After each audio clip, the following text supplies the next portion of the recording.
बाज आसमान का शोभा, आसमान की ऊंचाई पर, सबसे ऊंचाई पर उड़ने वाला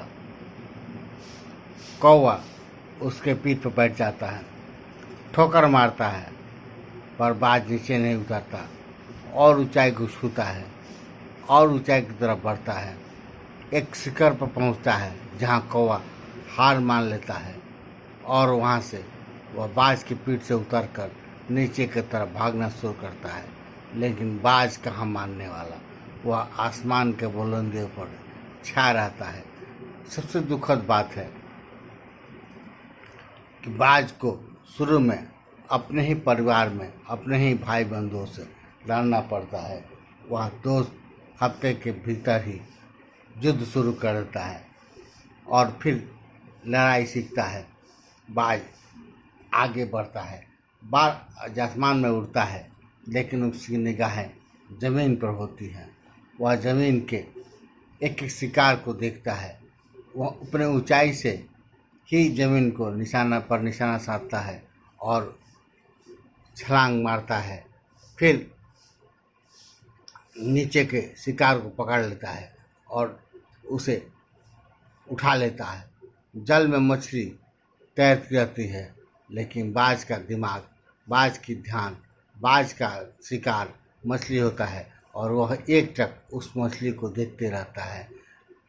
फिर वह एक ही झटके में नीचे आता है और मछली को लेकर उड़ जा रहा है। यानी आप निराश न हो, आसमान के बुलंदी को छूने का शौक़ रखें, लेकिन निगाहें आपकी धरातल पर टिकी होनी चाहिए।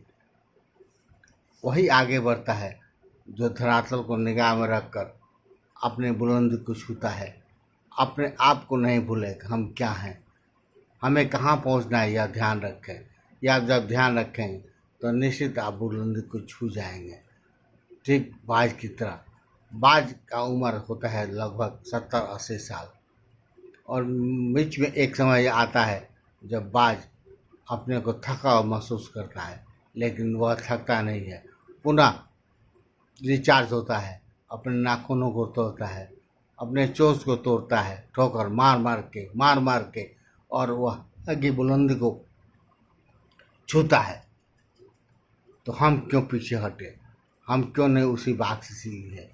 बाज कितना अच्छा लगता है आसमान में और नीचे भी उतरता है तो वह एक एम्बिशन के साथ उतरता है, उद्देश्य के साथ। हमेशा उसका उद्देश्य उसके साथ रहता है। वह शिकार अपने शिकार के टोह में रहता है। हम भी अपने कर्म के पीछे रहें, कर्म के पीछे भागे। हम कितना हो ऊंचाई पर पहुँचे, लेकिन हमारा ध्यान रहे कि हमारा कर्म क्या है, और जो कर्म को हमेशा ध्यान रखेगा वह सदा ही आगे निकलेगा।